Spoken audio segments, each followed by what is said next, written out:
Bonjour et bienvenue dans votre émission préférée du dimanche. Et vu le temps, il se peut qu'on ait un petit peu plus d'auditeurs. Nous sommes le dimanche 22 octobre 2017. N'hésitez pas à nous suivre sur notre page Facebook, à nous réécouter, à nous contacter par SMS au 0488 106 800. Comme tous les dimanches, je suis accompagnée de la réalisatrice et consultante Myrna Nabhan. Hi Myrna, كيفك? Hi Majdoulin, tamam, كيفك انتي? Ça va? Tout va bien? Bon, Majdoulin a oublié de vous préciser qu'on est à bord de l'Orient Express. Je crois qu'elle se doute que ça y est, vous connaissez nos noms et nos voix tous les dimanches à partir de 16h. Donc j'espère que vous allez tous bien, que vous avez passé un merveilleux dimanche, même si, bon, cette fois-ci le soleil n'est pas là, mais que vous êtes avec nous sur les ondes d'Arabelle en tous les cas. Donc, et que vous avez passé d'ailleurs une très bonne semaine aussi, et que vous passerez une très bonne semaine. Donc, bienvenue à bord de l'Orient Express pour un nouveau voyage à travers le Moyen-Orient à partir de Bruxelles.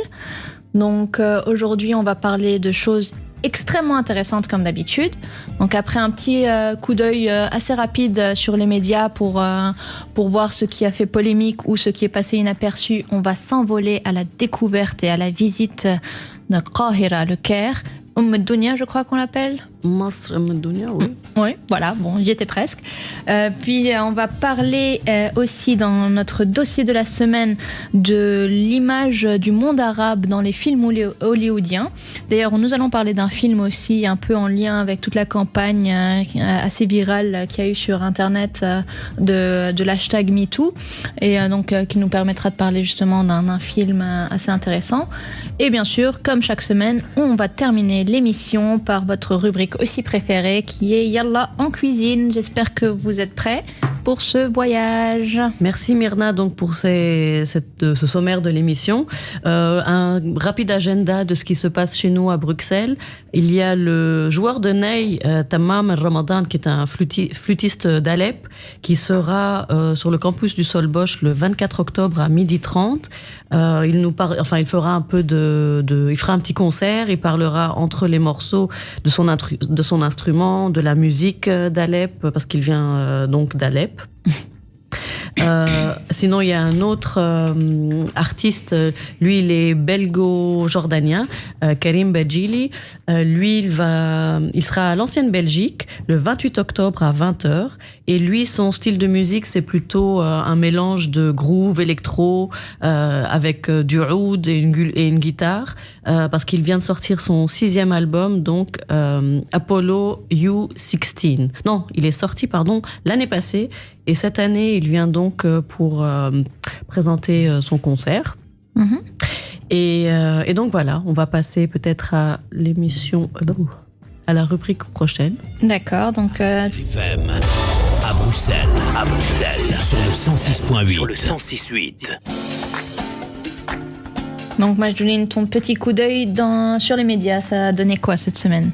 Alors, en Égypte, il y a le Festival du Soleil qui est annulé, en fait, en hommage aux 35 policiers et militaires qui ont été tués vendredi en fin de journée lorsque leur convoi a été attaqué par des éléments terroristes sur la route de l'Oasis Bahriya qui est environ à 200 km au sud-ouest du Caire. C'est un lieu touristique. Et donc, en fait, le Festival du Soleil... c'est quoi exactement le Festival du Soleil ? Voilà, il a 2 fois par an au temple d'Abou Simbel. Par contre, Abou Simbel, c'est situé tout au sud de l'Égypte. Et en fait, ce temple, il a été construit par Ramsès II, où il y a vraiment 4 gigantesques statues de lui, de Ra, Amun et la statue Ptah. Et en fait, il y a les grandes statues, puis il y a une ouverture et il y a une chambre interne. Et 2 fois par an, le soleil illumine cette chambre interne. Et c'est donc le 22 février, aux alentours du 22 février et au 22 octobre, cette chambre interne s'illumine, mais n'illumine que les 3 statues, donc Ra, Ramsès et Amun, et Ptah, qui est le dieu des ténèbres, reste dans l'ombre. Ah, et c'est un ingénieur qui a pensé à tout ça ? À l'époque, évidemment. Mais c'est passionnant de se dire qu'à l'époque, ils ont pensé à ça. C'est fou. Et surtout, il y a la symbolique qu'il y a derrière aussi. Voilà, c'est intéressant. Et donc, en février, donc vers le 22, c'est l'anniversaire l'anniversaire de l'ascension au trône de Ramsès II. Et le 22 octobre, plus ou moins, c'est le jour de son anniversaire. Ah, donc comme aujourd'hui, c'est son anniversaire. Voilà, joyeux anniversaire Ramsès II. Donc chaque année, ils font ces deux événements. Ils appellent ça le Festival du Soleil. La foule se réunit juste avant le lever du soleil pour vraiment observer le flux de lumière s'infiltrant à travers les pierres. Et puis il y a des danses folkloriques et tout ça. Mais ils ont préféré annuler par respect pour les militaires et aussi par sécurité. D'accord. Mais ça donne vraiment envie d'aller voir ce Festival du Soleil. Pour fêter l'anniversaire de Ramsès II. Je pense que tu veux nous parler aussi d'une BD qui a beaucoup fait parler d'elle ces derniers jours. Oui, alors il y a Radio-Canada qui a produit une BD interactive. Ça veut dire qu'elle se lit sur le web, en fait. Et le sujet de la BD, c'est l'activiste saoudien Raif Badawi, qui est un des prisonniers d'opinion quand même assez connus sur la planète, on va dire, dans le monde. Il a été fouetté à 50 reprises devant une mosquée à Jeddah le 9 janvier 2015. Et malheureusement, ça a eu un impact vraiment important dans le monde. Il a été aussi condamné à 10 ans de prison. Et en fait, aujourd'hui, sa femme et ses enfants sont au Canada. Et réfugiés politiques. Ils ont obtenu l'asile politique au Canada. Et c'est de là-bas, en fait, qu'ils essayent de continuer à faire parler de lui, d'essayer de le faire sortir, d'influencer les négociations pour essayer d'alléger sa peine ou de le faire sortir. Et donc voilà, comme ils sont au Canada, Radio-Canada a produit cette BD. Qui peut se trouver sur Facebook ou sur le net. D'accord. Donc on peut la consulter. Oui. Gratuitement. C'est en ligne, c'est gratuit. Ça raconte son histoire en fait depuis avant. Donc avant quand il a rencontré sa femme. Voilà. Et puis comment il était militant, puis ils ont dû quitter, puis il s'est fait emprisonner. Voilà. D'accord.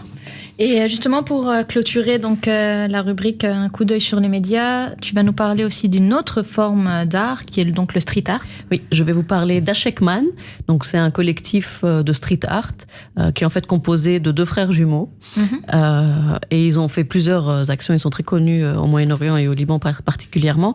Leur nouvelle œuvre, elle, se situe à Tripoli, à Trablos au Liban. C'est une ville qui a vraiment souffert de la guerre civile libanaise. Ils ont mis 3 ans à préparer leur projet et 3 semaines à le réaliser avec l'aide de la population. Donc ils ont écrit le mot salam en arabe, qui veut dire paix, sur les toits des maisons ou des immeubles en verre. Donc même, on le voit même à partir d'un avion, on voit vraiment écrit le mot salam. On le voit aussi depuis l'espace. En vert, la couleur verte ou... De couleur verte. Ok, d'accord. Ah oui, de couleur verte. Pas avec du vert. Donc voilà, ils disent qu'on peut le voir de l'espace. Je l'espère.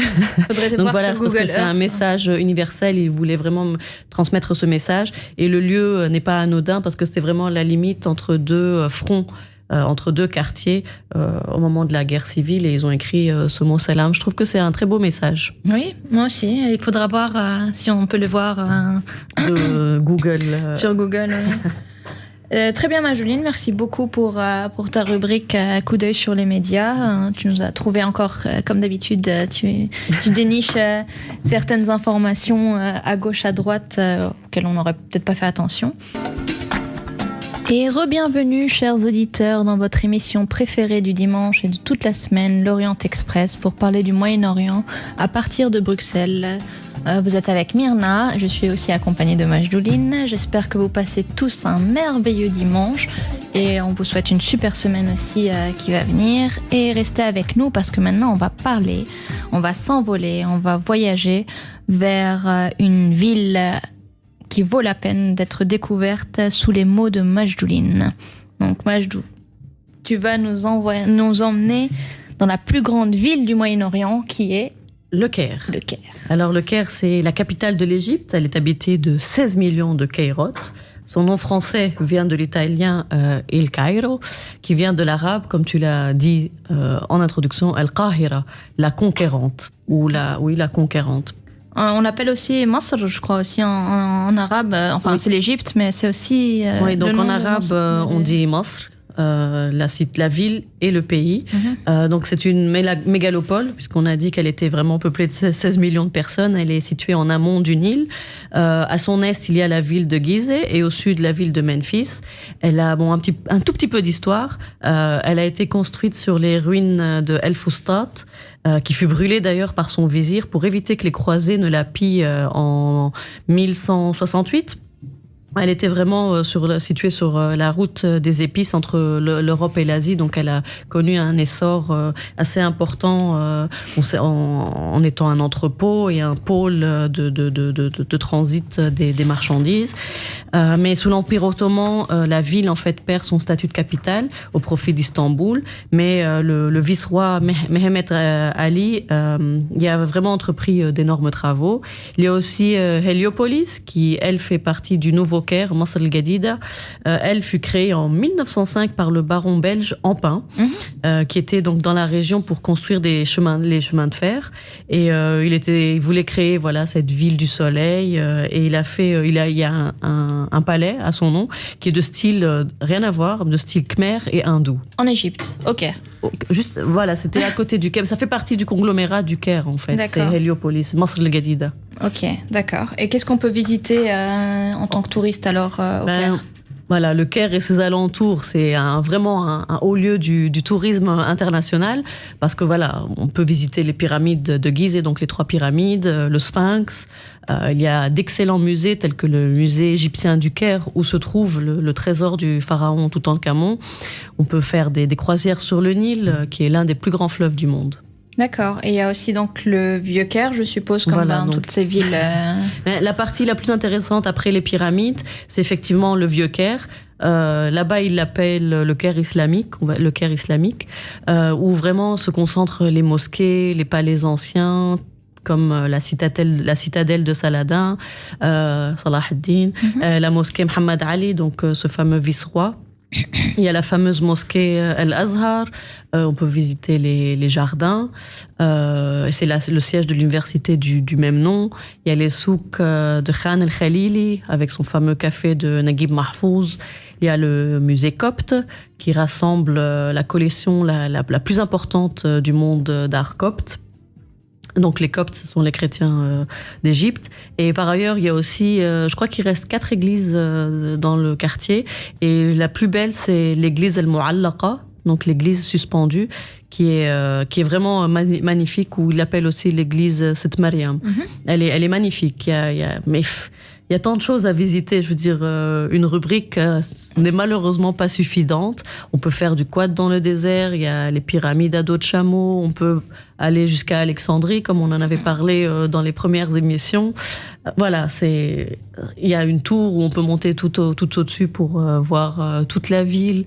Très bien. Et vu au niveau de la sécurité, il n'y a pas de problème pour s'y rendre Pour s'y rendre, non. Il n'y a pas de problème particulier, mais bon, il y a les problèmes que l'on connaît tous en ce moment, c'est comme ça. D'accord. Mais il ne faut pas hésiter quand même à y aller, ça reste une très belle ville. Et c'est une bonne période d'ailleurs pour y aller, en automne, parce qu'en été quand même, c'est très chaud. Donc l'automne ou le printemps, ce sont des belles saisons pour y aller. Il faut un visa qu'on obtient à l'aéroport ou à l'ambassade. Il n'y a pas de vol direct, par contre. Il n'y a pas de vol direct de Bruxelles jusque là-bas, d'accord. Mais il y a beaucoup de compagnies qui volent. Qui desservent. Oui. Très bien. Écoute, merci beaucoup, Majouline, pour ta belle présentation du Caire. C'est vrai que tu l'as beaucoup résumé parce qu'il y a trop à dire par rapport à des villes aussi riches au niveau de l'histoire et la culture. Mais d'ailleurs, justement, malheureusement, ces derniers jours, on a vu fleurir beaucoup d'articles sur le Caire qui sont pas vraiment élogieux, malheureusement. Justement, donc suite à l'affaire Weinstein et la campagne sur Internet du hashtag MeToo, qui a été vraiment assez viral sur tous les réseaux sociaux. Il y a eu plein d'articles qui ont été publiés, qui ont pour titre « Le Caire, l'une des mégalopoles les plus dangereuses au monde pour les femmes ». Le Caire, attention, femmes en danger. Enfin, voilà, des titres très alarmants et pas très rassurant. Oui, c'est un classement qui a été publié par la fondation Thomson Reuters, qui se base sur 4 critères: les violences sexuelles, l'accès aux soins médicaux, les pratiques culturelles et les opportunités économiques. Et donc, on va parler de ça dans la rubrique qui arrive. Vous pouvez nous suivre en direct sur arabelle.fm. Donc voilà, comme nous étions en train de discuter juste un peu avant, donc on parlait du CAIR et on parlait justement d'un classement qui a été fait ces derniers jours en disant que le CAIR est l'une des mégalopoles les plus dangereuses au monde pour les femmes. Et puis avec donc tout ce qui se passe en ce moment sur les réseaux sociaux, c'est une voilà, il y a cette campagne, on va dire, pour dénoncer le harcèlement sexuel. Donc moi, je m'étais dit que voilà, vu qu'on parle du CAIR aujourd'hui et qu'il y a cette actualité aussi un peu brûlante, que j'avais envie de vous parler d'un film, justement, égyptien, qui traite du sujet. Donc, le film dont je vais vous parler s'appelle « Les femmes du bus 678 » de Mohamed Diab. Donc, c'est un film qui est sorti en 2012, un peu avant la révolution égyptienne, et ce film a fait énormément parler de lui à l'époque. Donc, oui, donc c'est le film du bus. Je pense qu'en arabe, c'est Sitte Sab'at Mane. Oui, c'est voilà. Je donc, pense. Les femmes du bus. Même pour les gens qui vont le retrouver pour le revoir, c'est Sitte Sab'at Mane en arabe. Ok. Quel est le sujet de ce film? Donc très bien. Donc le film les femmes du bus, c'était Sab'at Mane, donc 678. Je sais que c'est plus, enfin je dis 678, oui, mais c'est 678 en effet. C'est un film donc qui a été donc, comme je dis, réalisé par Mohamed Diab. Mohamed Diab, faut savoir, à la base, était vraiment beaucoup plus connu pour être un réalisateur de films d'action. Voilà, qui n'est pas à la base, on va dire, spécialisé dans ce genre de film. Et il s'est intéressé à ce phénomène social qui est le harcèlement sexuel des femmes égyptiennes dans leur moindre déplacement quotidien. Donc, en fait, comment il a construit son film? Il a entrelacé les destins de 3 femmes différentes. Donc, Nelly, qui est une jeune fille moderne, Soba, l'intellectuelle révoltée, on va dire, et Faizeh, la mère de famille plus traditionnaliste. Donc, ces 3 femmes d'aujourd'hui qui ont des vies totalement différentes. Elles viennent de milieux et de croyances différents. Et toutes les 3 sont victimes d'agressions et elles vont donc finir par lutter ensemble. Contre quoi et comment, je ne vais pas vous le dévoiler, comme ça vous aurez envie de voir ce film. Mais en tout cas, c'est une fiction sur fond d'enquête policière. Il y a quelques traits humoristiques dedans et des vrais moments tragiques. Donc c'est filmé d'une manière assez où on sent la tension parce que voilà, les manières de cadrage, ça bouge souvent. Donc voilà, c'est un peu un thriller policier. Et en fait, le cinéaste montre avec vraiment beaucoup de subtilité le fonctionnement des mentalités dans la société égyptienne. Et il synthétise vraiment toutes les tensions qui faisaient un peu jour dans cette société qui était au bord de l'implosion. Parce qu'on est quand même avant la révolution donc égyptienne. Donc, ce film a été inspiré de faits réels. Donc, elle s'inspire de l'affaire Nouha Rejdi, qui est la première égyptienne qui a fait un procès pour agression sexuelle en 2008. Et justement, son agresseur avait été condamné à 3 ans de prison. Donc, avant, c'était pas du tout c'était pas encore un délit, en fait, à l'époque. Et suite à cette affaire, l'année d'après, le harcèlement sexuel est devenu un délit donc, en Égypte. Et d'ailleurs, une petite parenthèse, depuis la semaine dernière, le harcèlement de rue au Maroc est aussi enfin devenu puni par la loi et un délit, quoi. Donc voilà, c'était pour faire le lien entre voilà, ce qui est en train de se passer dans l'actualité actuellement et le CAIR qu'on pointe du doigt par rapport à ça. Et j'avais envie de vous parler donc de ce film. Merci Myrna, ça nous a donné envie de le voir, même si je l'ai déjà vu. Mais effectivement, c'est un film intéressant. D'ailleurs, les films égyptiens, c'est souvent ça, où c'est des destins un peu intercroisés. Et on arrive à voir la vie sociale en Égypte sans parler de politique. Et c'est souvent sombre, en fait. C'est assez sombre, mais c'est bien. C'est vraiment des sujets de société qui sont abordés. Mais à l'égyptienne aussi, c'est sombre, c'est dramatique, mais il y a toujours un petit trait d'humour ou voilà, à l'égyptienne, quoi. Mais à l'égyptienne, on va s'écouter Amr Diab. Ouais, yallah.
كلام برتب كلامي وعيد مرتين ويضحك لي بنسى اللي فات وأوام الله على جمال فيكي ده الله أنا اللي كان في حاله شاف عيونه إن شاء الله عيش حياتي كلها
Est disponible sur Apple Store et Google Play.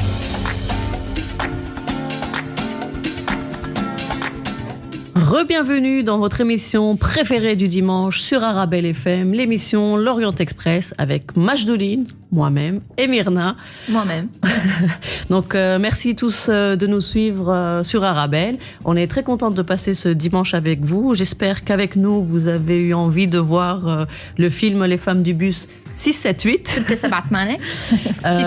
De partir au Caire. Enfin voilà, que un petit peu l'Égypte vous fait un petit peu envie, voilà, de l'œil, comme dit Myrna. Surtout quand il fait gris comme aujourd'hui. Oui. أهلا وسهلا فيكم جميعا. اليوم حكينا شوي عن مصر. On va continuer en parlant de films avec un sujet passionnant que Myrna va nous présenter. Exact. Donc si on nous demande là maintenant de fermer les yeux et de penser à un film hollywoodien que l'on connaît et d'en extraire l'image d'un personnage arabe, à quoi il ressemblerait ?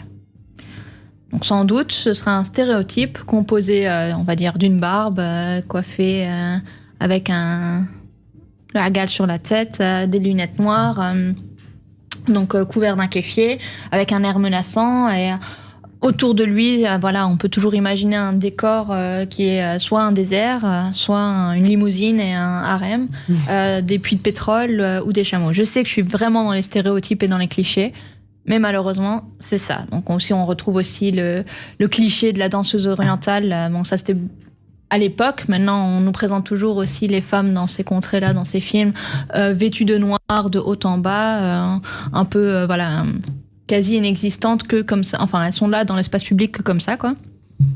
Et encore maintenant aussi, donc ça c'était aussi une image. Donc aussi quand on pense, voilà, à l'arabe dans les films, c'est obligatoirement le terroriste, donc dans toutes ces super productions. Mais pourquoi justement cette image négative qui est véhiculée donc Je crois que le premier professeur à s'être intéressé à la question, c'est un professeur en communication en mass média, Jacques Shahin, qui est d'origine libanaise, aux États-Unis, et il avait écrit un livre en fait, Real Bad Arabs: How Hollywood Vilifies a People.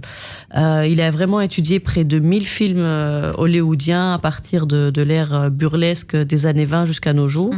Il est mort l'année passée. Non, il est décédé avant l'été. Allah yarhamou. Allah yarhamou, mais il a vraiment mis en évidence ce sujet, et il a démontré que dans la majorité des cas, on retrouve les mêmes clichés de ces autres, entre guillemets, qui sont cruels, méchants, et souvent ont des dessins généralement hostiles. C'est tout à fait ça. D'ailleurs, justement, Shahin, donc ce professeur, il raconte que même à l'époque des films muets, le monde arabe et ses habitants sont présentés comme des sauvages sans foi ni loi, vraiment une représentation censée faire opposition à la civilisation occidentale. Et voilà, on retrouve souvent cet orientalisme, voilà, c'est pas nouveau, donc c'est le résultat de siècles, hein. Mais bon, on va en parler un peu plus tard. Et justement, ce cliché persiste encore aujourd'hui, d'ailleurs. Il y a quelque chose d'assez choquant à l'époque, dans les années 90, à la sortie du dessin animé d'Aladin, donc de Disney, que tout le monde connaît, hein, qu'on a adoré tous. Il y a une polémique qui a éclaté au sujet des paroles de la chanson d'introduction, où il parle d'une contrée où il coupe vos oreilles s'il n'aime pas votre visage. C'est barbare, mais c'est chez moi. Donc voilà, c'est tranquillement dans un dessin animé pour enfants. Mais ils l'ont changé, ils l'ont changé. Ils l'ont changé, je sais, mais c'est quand même... ça existe. Ils ont changé le début, mais ils ont gardé c'est barbare, mais c'est chez moi. Donc voilà, il y a eu une polémique quand même autour de ça. Et d'ailleurs, toujours en suivant la lecture de Jacques Chahine, il apparaît évident que les réalisateurs de films, c'est pas eux qui ont créé donc ce stéréotype arabe, mais qui ont hérité ça des caricatures européennes déjà préexistantes. Donc déjà au XVIIIe, au XIXe siècle, les artistes et écrivains européens réduisaient cette région à l'image qu'ils en avaient au travers du colonialisme, en fait. Et ils présentaient de la sorte des images de désert, de palaces corrompus, de souks vicieux, enfin bref, tous ces gros clichés en tête. Dans les contes, les stéréotypes typiques étaient un vendeur assez fourbe, qui a pour concubine une femme qu'il a prise en otage dans un marché d'esclaves. Donc voilà, c'est vraiment des mythes et qui au final font maintenant partie de la culture, on va dire, populaire européenne à force de... Ouais, c'est des mythes acceptés en fait. On pense que c'est la réalité. Et d'ailleurs, on retrouve généralement toujours ces mêmes idées, les mêmes images stéréotypées. Oui, mais en fait, cette image, justement, c'est ça qui est intéressant quand on regarde. Il y a un documentaire qui a été fait aussi à ce sujet-là, justement, en prenant la base du livre de Chahine, justement. Et l'image a évolué en fonction des contextes historique. Donc dans les années 20, on a assisté à l'émergence justement de l'image associée au shir, donc toujours dépeint comme un être de luxure et de violence qui est bête et qui est prêt à tout pour obtenir les faveurs des femmes occidentales, les belles blondes et tout ça. Donc bien sûr, c'est sur... ils jettent son dévolu sur ça. Voilà. Et il y a justement un film qui est assez représentatif du sujet. Du sujet, c'est The Shir, qui est sorti en 1921, justement. Puis après, il y a eu dans un contexte un peu plus moderne, donc avec le conflit israélo-palestinien qui a constitué, enfin, on va dire, la trame de fond d'une nouvelle série de préjugés manichéens, où on a d'un côté donc l'Israélien dépeint très souvent en héros et l'Arabe, donc le Palestinien, en agresseur. Il y a un film d'ailleurs qui est aussi très représentatif à cet égard, c'est Exodus, qui est sorti en 1960 avec Paul Newman. Donc on est passé à une autre, donc on passe du shir à l'arabe agresseur avec ce qu'on... Mais Exodus parle de l'exode du peuple juif c'est avec aussi sur toile de fond, je crois, où ils doivent installer des gens en Palestine. Enfin voilà, c'est vraiment, ça tourne autour de ça principalement. Et puis enfin, la plus représentation des Arabes, la plus récente, tout à fait, est celle du terroriste. Donc voilà, malheureusement, le premier film du genre date de 1977 quand même. Donc ça s'appelle Black Sunday. C'est l'histoire d'un complot terroriste arabe qui doit, voilà, des terroristes qui veulent assassiner des spectateurs et même le président donc, des États-Unis lors d'un match du Super Bowl. Donc on est en 1977 déjà.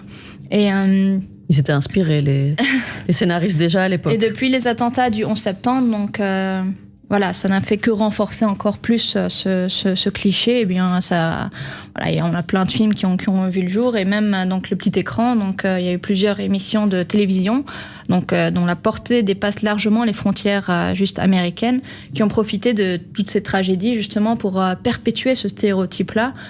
Donc, on pense par exemple à la série 24 heures chrono ou Homeland. Au Homeland. Le pire, c'est que dans les pays arabes, on regarde ces séries. Oui, on regarde, bien sûr. Homeland, c'est aussi intéressant. Ils se sont fait piéger à un moment aussi. Oui. Il y a eu aussi une polémique avec le ministère du Tourisme libanais qui a justement dit arrêtez de dépeindre nos pays comme... Il y a un réveil. On se rend compte qu'il y a ces stéréotypes qui sont véhiculés Voilà, on dans présentait par exemple Shara al-Hamra à Beyrouth comme un endroit plein de totalement sable, détruit, avec des poules qui se baladaient et tout. Et donc, le ministère du Tourisme a dit... Alors que c'est une artère commerçante comme la rue Neuve, en fait. Tout à fait, c'est ça. Et donc, en mode, renseignez-vous avant de dépeindre nos pays de telle sorte. Les scénarios de l'arabe terroriste, donc depuis malheureusement tout ça, c'est un grand classique, tout à fait. Mais en fait, le cinéma, ça a toujours été, on va dire, une sorte de propagande politique. D'après les analyses de Jacques Chahine, justement, donc ce professeur en mass media, le monde politique se sert de Hollywood pour renforcer des images et influencer l'opinion. Donc, d'ailleurs, il y a Jack Valenti, qui est l'ancien président de la Motion Picture Association of America.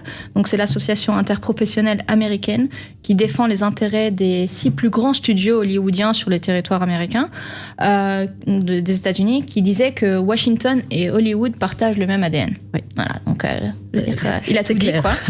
Il faut rappeler, mais juste entre parenthèses, que c'est pas uniquement juste les Arabes qui sont décrits négativement par Hollywood. D'autres communautés et groupes ethniques l'ont été aussi selon les circonstances du moment. Donc on pense aux Japonais pendant la Deuxième Guerre mondiale, les Russes pendant la guerre froide.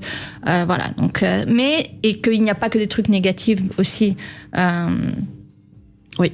Et en fait, ils exercent quand même un impact dans l'imaginaire des gens dans la société américaine, de la représentation populaire des Arabes. Oui, clairement. Justement, à force de répétition, les préjugés, ça se forge dans les esprits, justement. Et le cinéma est un média vraiment puissant qui sert et fabrique justement ce genre de représentation pour raconter le monde, on va dire. Et bien sûr, le cinéma, c'est clairement un outil de soft power, comme on appelle ça dans les relations internationales. Après, voilà, on va pas juste noircir tout le temps le tableau. Il y a bien entendu des cinéastes qui tentent de pas perpétuer de ces mêmes préjugés, stéréotypes et clichés. Je pense notamment à des jeunes réalisateurs, beaucoup de films indépendants aussi. Donc là, il s'est vraiment intéressé à des grosses productions américaines, quoi. Mais généralement, donc, ce sont surtout donc, des jeunes.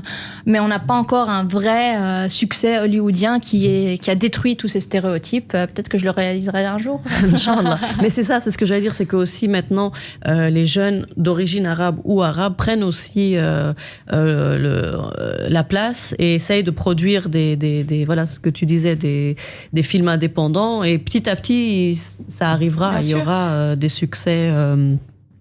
sûrement qui dépeindront l'arabe pas spécialement en héros, mais au moins pas comme ça. Oui, voilà, c'est ça que dit Chahine. Il dit pas voilà, il y a des méchants de toutes les origines, de toutes les ethnies, de toutes les confessions, mais que c'est ce qu'il a réalisé, que majoritairement l'image de l'arabe est dépeinte de manière négative.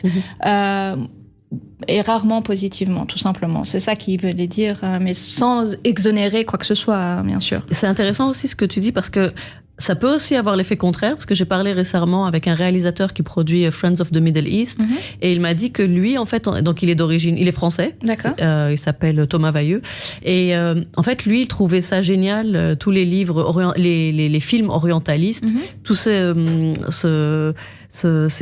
symboles, toutes ces images, en fait, ça lui donnait envie, il le voyait pas d'un côté vicieux, il le voyait plutôt d'un côté intéressant, d'un côté... Mais bien sûr, il n'y a pas que du négatif. Voilà. Je veux dire, quand on lit, c'est dans un autre cadre, mais je veux dire, quand on lit les lettres persanes à l'époque qui ont été écrites, c'est autre chose. Mais ça donne aussi envie d'aller découvrir ces contrées un peu. Donc ça aussi, bien sûr.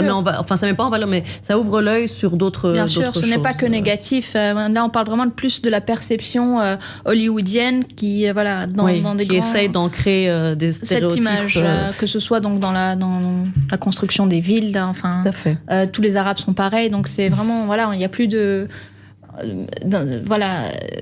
on met tout dans le même sac et tout se ressemble, un désert, des poules, des Oui, mais comme tu l'as dit, ça sert aussi des destinées, des dessins politiques. Bien sûr. Donc il faut arriver un petit peu à avoir l'intelligence d'avoir un œil un peu plus... C'est ça, il faut juste avoir un œil critique quand on regarde ce genre de...